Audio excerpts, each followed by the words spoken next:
Geoff Mosher from the Inside the Birds podcast is here. All right, Mosher, let's get into a couple of things here. Obviously, the pass game after the game questioned by not only media, A.J. Brown, Devontae Smith did not seem happy. You just heard from Nick Sirianni not too long ago. He was asked about the air yards, and this I said, I'm not worried about the air yards. This is a simple pitch and catch they can't complete. A 5-yard slant that seemingly is open 75% of the time. Those are the plays that I think were missed yesterday more than anything. Well, yes, there were. Well, I would say there's some concern on both. I mean, I think it's fair to be concerned about air yards because that's the strength of the Eagles' offense, the ability to put the ball down the field outside the numbers. That's always been one of the most excellent parts of Jalen Hurts' game. I don't know if there's anyone in the league really better at it. And if he's not doing that, which over the last 2, maybe 3 weeks, it feels like there's fewer shots, then that's a concern because, again, that's kind of the bread and butter of your explosive play offense that we would talk about throughout the year when the intermediate passing game wasn't there.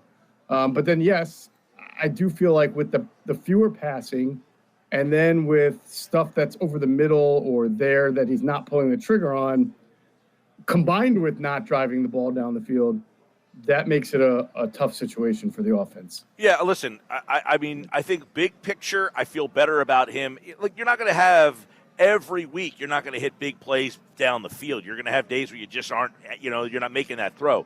But to me yesterday, and look, by the way, I thought there were shots down the field that he also missed. I'll give you 2 examples of things.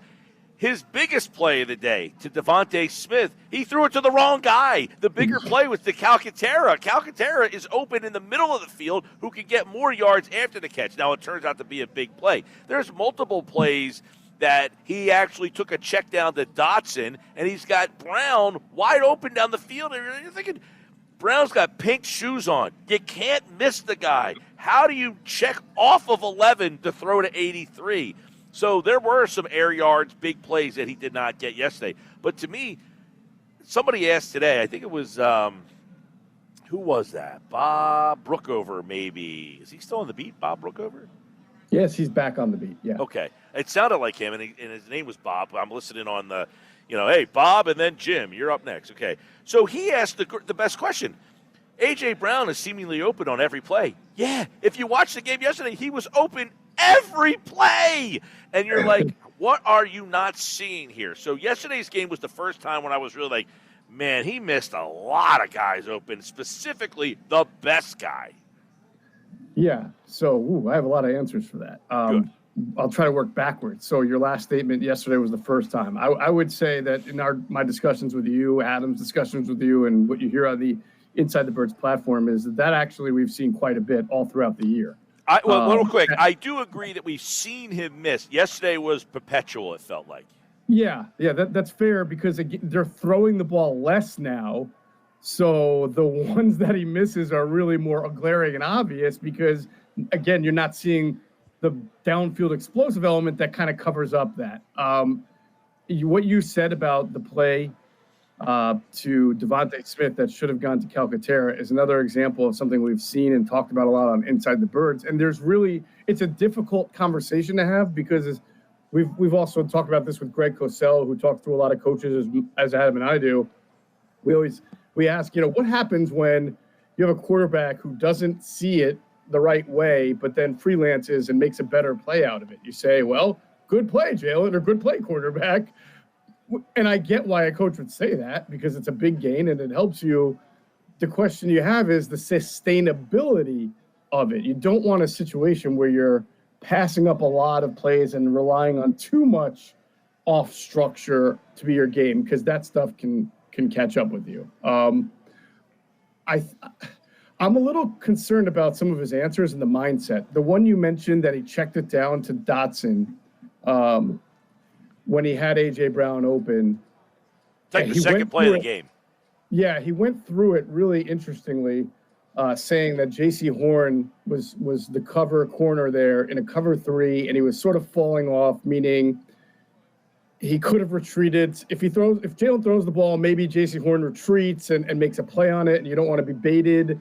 And if you watch it in slow motion, if you go over it, you can see J.C. Horn, his ass is toward the sideline. Yeah, he's biting on Smith. He's biting on Smith. Yeah, it's not even a bite. It's more like that's his defensive region. So in order for him to make a play on a ball thrown to AJ, a well-thrown ball, which is, again, that's kind of the strength of Jalen's game on that kind of throw, he almost has to completely 180 pivot to be able to even get in the vicinity to be able to make a play on that. And so the question you have to ask is Jalen afraid of that much of throwing an interception because of what happened earlier in the year? Or the way Jalen answered it, he said, yes, I could have alerted on A.J. Brown there, but the read was to Jahan Dotson. So is he being coached now to just go with where the read is and not be a quarterback and go where the opening is? Because that would be a concern, too, if the coaches are saying, don't even make that throw. I don't know. I have zero idea because none of us do because we're not in the coach's meeting and we're not in the quarterback's brain, but it's alarming if you're passing up those kind of plays because for other reasons or because you think that the corner is going to make a play on that. I mean, you got to trust your A-plus elite wide receiver that he's going to make that play as long as you put it close. Yeah, that's an interesting one because I would say you watch Bryce Young, it almost feels like watching him. Now, he's no elite quarterback by any stretch of the imagination. In fact, he struggled a lot, but he played – it's funny, the numbers didn't look like he played that well yesterday. What was he, like 18 of 35? But it felt like he made some big throws in big moments to keep the sticks going. And on those plays, it felt like almost the Canales is saying, 1, 2, 3, throw it to that guy, and he's going to be open. And it was like very easy stuff. And some of these are like, hey, he's throwing it, and the receiver is, not done his break yet, and the ball's hitting him there as he's turning. You very rarely see that type of timing and that type of 1, 2, 3, top of the bang.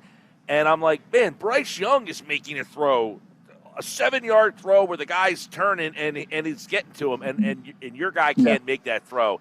That is a concerning situation where late in a game they have a chance to drive down the field and score because he's just doing quick, simple pitches and catches, and you cannot – everything is so clunky when you need fluidity. 100%. And I know the Panthers are kicking themselves today if they're going through, they're in there making corrections, watching the tape, because they had the Eagles offense completely flummoxed, especially the passing offense. And they had the Eagles at a 3rd and 10 in the third quarter.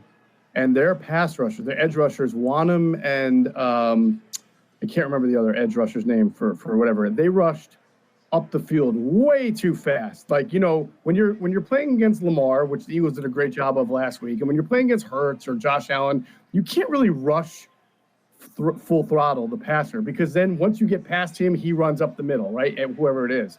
And I thought that's where they lost the game when they let Jalen Hurts run up the middle for 20-something yards. I forget how it was a huge run on 3rd and long that could have probably been prevented if they just showed a little bit more rush discipline. But that's why they're the Panthers and they're learning how to win. But a veteran team will do a better job. Some of the better teams have been able to take away that inside run from Jalen Hurts that he was doing really well last year, especially at the beginning of the year and the year before.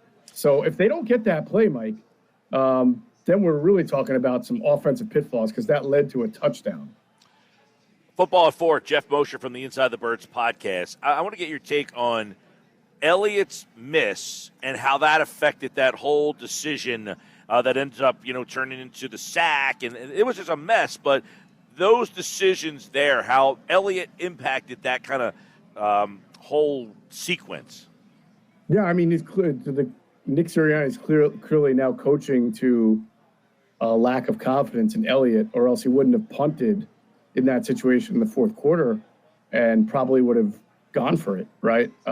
So that's, to me, it's almost being under-discussed because I've heard a lot of Jalen this, Jalen that today. And I'm not saying that that's not fair, but at least Jalen's got a, he's the quarterback. I mean, he's had good games. Not that Jake isn't. Jake has a track record too, but we see that when kickers struggle, it tends to last a little bit and it tends to get in their heads, right?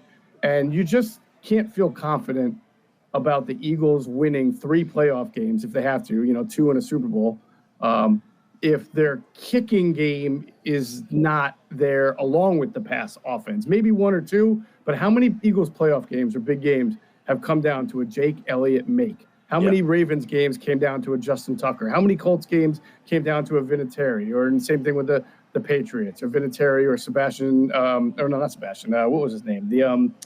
Why can't I remember the Patriots kicker after Vinatieri? He was pretty good too. Gostkowski.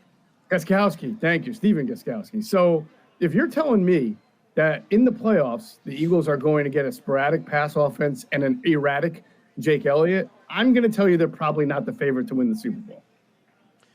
The sequence, too, by the way, it's 2nd down and 19 after Hurts took the 9-yard sack. Mm-hmm. But because they don't have any faith in Hurts, they run the ball on 2nd and 19, which isn't like, okay, horrible. They do run the ball well. And then everything after that, it's just short, because they're not really having any. So the byproduct of they didn't have trust in the kicker, they didn't have trust in the quarterback, was we'll just punt it away.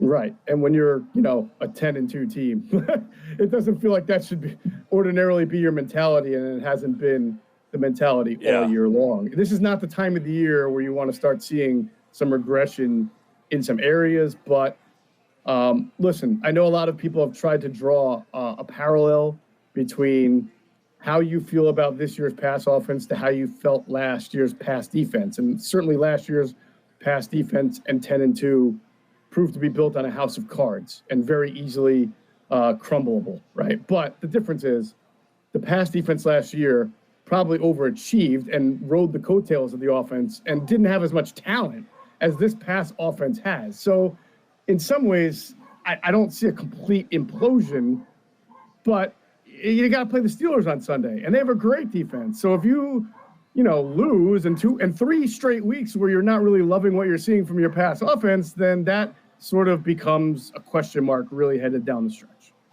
Geoff Mosher from the Inside the Birds podcast. Eagles win. What'd you think of the defense yesterday? I mean, 16 points. They got a lot of pressure yesterday. It was the highest pressure rate against Bryce Young in his career, and it seems like he had a rough year last year. And yesterday the Eagles got more pressure on him than he has ever faced. It's a weird kind of dynamic of what you thought of the defense and the results. Yeah, I made a point in the postgame show to say I don't think the pass rush was as bad as maybe statistically it looked like, because they didn't get, sacks or anything like that. They moved Bryce Young off his mark quite a bit. They also have a bad offensive line, so you would have expected Bryce Young to have to be moved off his mark, and Bryce Young made a lot of second reaction plays. I'm not absolving the defense. You can't leave Xavier to get wide open in the middle of the field on the final drive the way they did. And you did see that because of what Bryce was doing, that Vic Fangio was pulling out the blitzes there in the fourth quarter, and that caused a couple of one-on-ones. And Adam Thielen's been routing up guys in this league for a long time, and he routed up a couple of their guys. CJ, he routed up Cooper DeJean a little bit. But overall, I can't say I'm concerned about it. I don't think the Eagles are going to go every game here on out and not give up yards. They're going to play some decent quarterbacks. The next 2 weeks are interesting, right? You're playing a good Steelers offense and a good Washington offense after that. And we'll see how the Eagles defense does. I think this game against the Steelers will be really interesting because the Steelers have a good offensive line, and it'll be a nice test because I just don't know what to expect from the edge rushers, Mike, when you're really going on a 3-man rotation until Bryce Huff gets back, which probably isn't until the playoffs, right? And look at the 3 guys: Josh Sweat, who wore down last year, Alex Hunt's a rookie, and Nolan Smith is an improving pass rusher, but more of a chase and pursue guy than a beat you with raw power or speed guy. All right, Moshe, obviously yesterday they get the win. They win 9 straight. They win 22-16 over Carolina. Kind of an uneven game, obviously, the passing game. 209 yards rushing yesterday for the Eagles. Saquon Barkley, 124 yards. I guess the question I would ask you is, his game, the 124, it didn't feel like he had the biggest impact in the game yesterday. You had Josh Allen in a loss yesterday with 6 total touchdowns. Who benefited more from the day they had yesterday? The losing player with 6 touchdowns or the winning player with 124 yards? Well, first off, I'm glad I took the under on the 175 that you offered me last week. Secondly, in a strange way, I'm probably going to say Josh Allen, because to score 6 touchdowns, 3 passing, 3 rushing, I get it. It's a loss. Yeah. It's one of those losses where you say that wasn't really on the quarterback. I don't think did he have a turnover? I didn't see if he did or not. But either way, 6 touchdowns is a hard feat to turn your nose at because you lost the game. It wasn't because of the offense. By the way, Allen is now minus 400. Saquon is plus 450. Now, if Allen loses again next week, they play the Lions next week. If they lose again, Philadelphia, Barkley has a day where he can showcase himself at 425 on CBS, big crowd. Maybe if he can get a big game against the Steelers, it's another chance. There was a guy who's here at the Fanatic Sportsbook. He said, hey, what are the chances Goff could win? He's plus 1,000. He plays against Allen next week, and if he can outshine Allen, is Goff a good value play there? So there you go. That's what's going on in the MVP. Mahomes is plus 4,000. Lamar Jackson's plus 1,000. Barkley's plus 450. And Josh Allen minus 400. So he is a clear favorite right now in the MVP race. Geoff Mosher from the Inside the Birds podcast.